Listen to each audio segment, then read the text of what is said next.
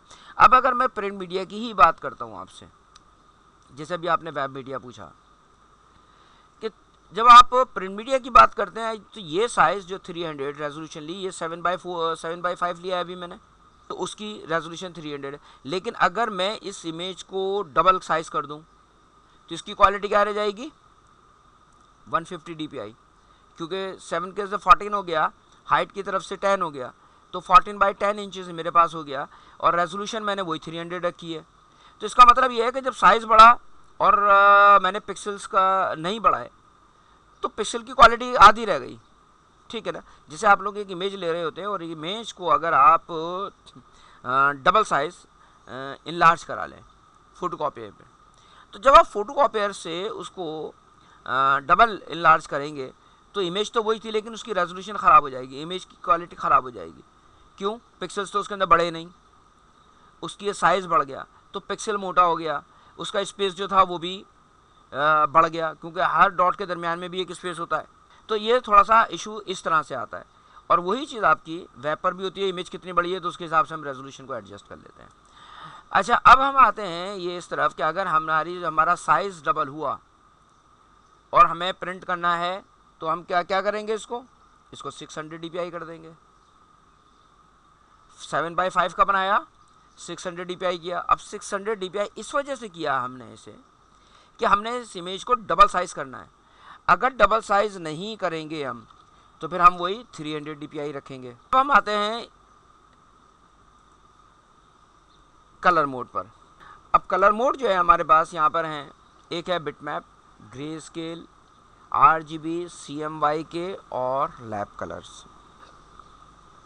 दूसरी तरफ आपके पास है बिट आ रही है 1 बिट, 8 बिट, 16 बिट, 32 बिट। पहली चीज़ तो ये है कि RGB यहाँ पर हमारे पास बाय डिफ़ॉल्ट आया हुआ है, ये RGB colour mode 8 bit. Bit है क्या? बिट इज़ कलर डेप्थ, और 1 bit is equal to 2 colour. अब इसे आप इस तरह से कैलकुलेट करें, 2 × 2 × 2 × 2 8 टाइम्स। जब आपने 8 टाइम्स लिख लिया इसको, 2 × 2 तो आप इसको कैलकुलेट कीजिए, 2 × 2 = 4, 8, 16, 32, 64, 128 और 256। तो 8 बिट का मतलब ये है कि 256 कलर वैल्यूज़, यानी कि RGB कलर मोड जब आप लेंगे तो और 8 बिट आ रहा है तो ये 256 कलर वैल्यूज़ हैं।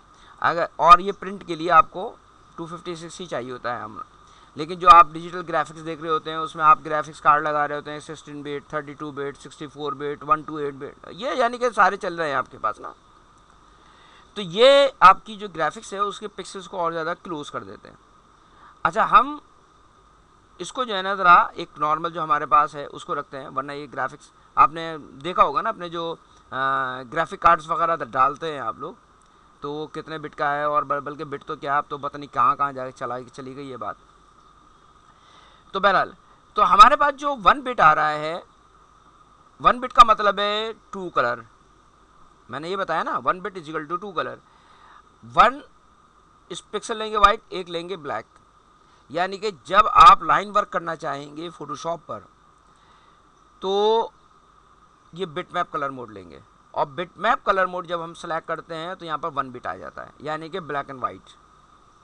क्लियर हो गई बात? तो आप यहाँ पर ब्लैक एंड वाइट जॉब भी कर सकते हैं। अच्छा, ब्लैक एंड वाइट काम ही करना है हमें, लेकिन हमें हाफ टोन वर्क करना, जैसे आपके पास इमेजेस होती हैं इसमें कोई कलर सेपरेट नहीं होता, जबकि आप ब्लैक एंड वाइट जो करेंगे वो कलर्स आपके, वो कलर मिक्सिंग नहीं हो रही होती, वो सेपरेट कलर्स होते हैं, यानी कि उसमें मल्टी कलर्स के ग्रेडियंट्स नहीं होते हैं, ठीक है ना। लेकिन ग्रे स्केल में आपके पास ये शेड्स मिलेंगे। एक्चुअली जब हमने RGB लिया तब भी ये 8 बिट आया, और जब हमने ग्रे स्केल लिया तब भी ये 8 बिट आया। एक्चुअली ये होता क्या है कि 8 बिट पर चैनल, एक कलर का एक चैनल होता है। जैसे अगर मैं ये सेलेक्ट करता हूँ RGB, तो RGB का मतलब है रेड कलर का एक चैनल, एक ग्रीन का चैनल, एक ब्लू का चैनल। तो आपके पास रेड में 256 कलर वैल्यूज़ हैं, ग्रीन में 256 कलर वैल्यूज़ हैं, और ब्लू में भी 256 कलर वैल्यूज़ हैं। तो इसी तरह जब हम ग्रे स्केल लेते हैं तो ये कोई भी एक कलर हो सकता है, चाहे ब्लैक कलर हो, जैसे आपने अपने घर में कुछ ओल्ड इमेजेस देखी होंगी जो ब्लैक एंड वाइट होती हैं, है ना, लेकिन उसमें कलर वैल्यूज़ होती हैं, उसके ग्रेडियंट्स होते हैं, इसलिए वो सिंगल कलर हाफ टोन होती है, और इसके अंदर हमारे पास 8 बिट होगा। तो आप अगर सिंगल कलर में किसी चीज़ को बना रहे हैं तो आप 8 बिट पर बनाइएगा या 256 कलर वैल्यूज़ पे बनाइएगा। अभी जब हम आगे चलेंगे तो कलर वैल्यूज़ भी मैं आपको बताऊंगा किस तरीके से आप एडजस्ट करेंगे या कहाँ कहाँ पर किस तरह से मिलेंगे आपको। RGB कलर वैल्यूज़, अब RGB जो कलर मोड है ये हम डिजिटल मीडिया के लिए कलर मोड यूज़ करते हैं, यानी कि आप वेब मीडिया है या आपके पास फिल्म टीवी है, मोबाइल्स हैं, आपके मूवीज़ हैं, जो भी कुछ है वो RGB कलर्स आपके पास चल रहे हैं। एक्चुअली ये डिस्प्ले कलर होते हैं। तो इसके इसी तरह CMY के सियान, magenta, yellow, K for black. Actually K for krypton एक लैटिन वर्ड है और इसका मतलब भी ब्लैक होता है। और लॉजिक इन्होंने ये दी है इसके अंदर कि चूँकि B फॉर ब्लू हम दे चुके हैं, इसलिए CMY के हमने K दिया है, CMYB नहीं दिया, इसलिए कि हमने K से इसको रिप्लेस कर दिया है, और K का मतलब भी वही ब्लैक है।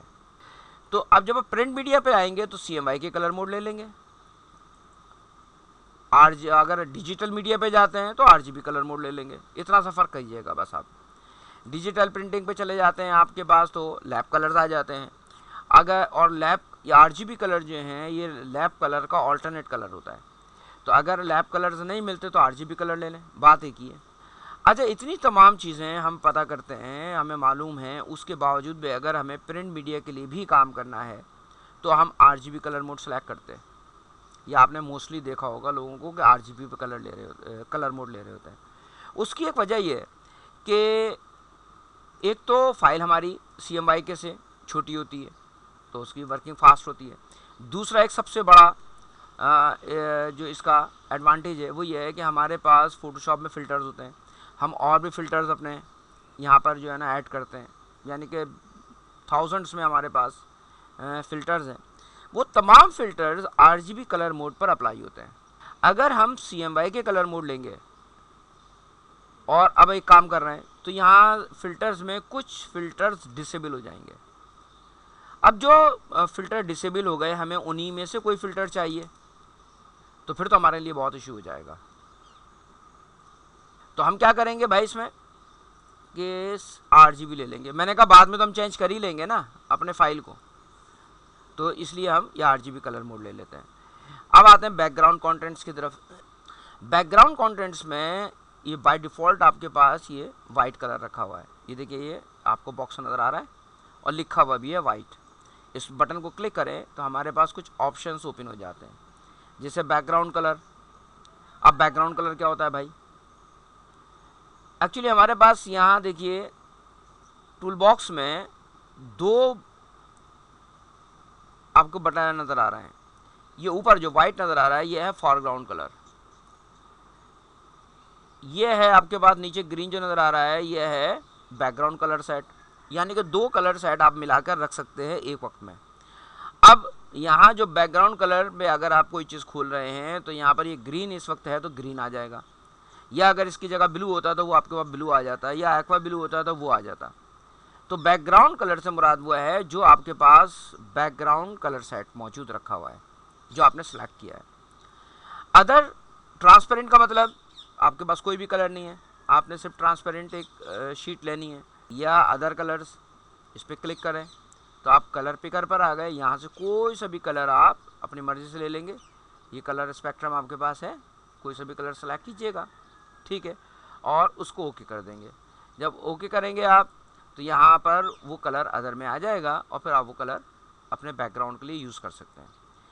तो फ़िलहाल हमें कोई चीज़ नहीं चाहिए, हमें इस वक्त जो चाहिए वो डिफ़ॉल्ट पे आपको वाइट चाहिए। वाइट लेने का मकसद क्या है कि जो देखें ये हमारे पास जो फ़ोटोशॉप पे काम होगा वो होगा लेयर्स में, तो ये एक बैकग्राउंड लेयर इसकी आएगी।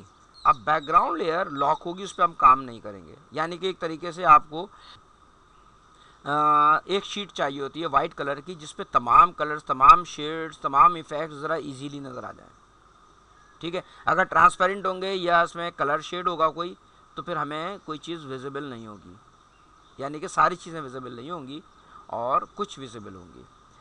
तो हम इसमें वाइट रखते हैं ताकि हर चीज़ हमारी विजिबल हो जाए। इसके बाद ये एडवांस में आपके पास इसको कलर प्रोफाइल छिड़ने की ज़रूरत नहीं है आपको। यहाँ पर आ जाएं, एक्सपेक्ट रेशो स्क्वायर, इसको भी आपको फ़िलहाल छिड़ने की ज़रूरत नहीं है, लेकिन आप इसको देख लें कि ये NTSC और पाल वगैरह ये मोशन ग्राफिक्स वगैरह के लिए हैं, सही है। और ये आपके पास फ़िलहाल स्क्वायर में एक्सपेक्ट रेशो आ रहा है। अब जैसे NTSC है 0.9 और फिर पाल है उसका 1.09, ये टाइम मिला मुझे तो फिर मैं आपको बता सकूँगा ये हम क्यों इस्तेमाल करते हैं, इसका रेशो क्या है। तो हम इसको एक्सपेक्ट रेशो इसका स्क्वायर ही लेंगे, जो बाय डिफ़ॉल्ट होता है 1/1, यानी कि जो भी पिक्सल्स आप देख रहे हैं उसका रेशो आपको यही मिलेगा फोटोशॉप पर। इसके बाद हम ये ओके करते हैं। ये हमारे पास एक वाइट स्क्रीन आई है। ये वाइट पीस जो है ये हमारा वर्किंग एरिया है, जिसे हम कैनवस कहते हैं, ठीक है जी। तो आज हम सिर्फ इसको इतना ही रखते हैं और इससे आगे मैं लेकर चलता हूँ इंशाल्लाह नेक्स्ट क्लास में। अल्लाह हाफ़िज़।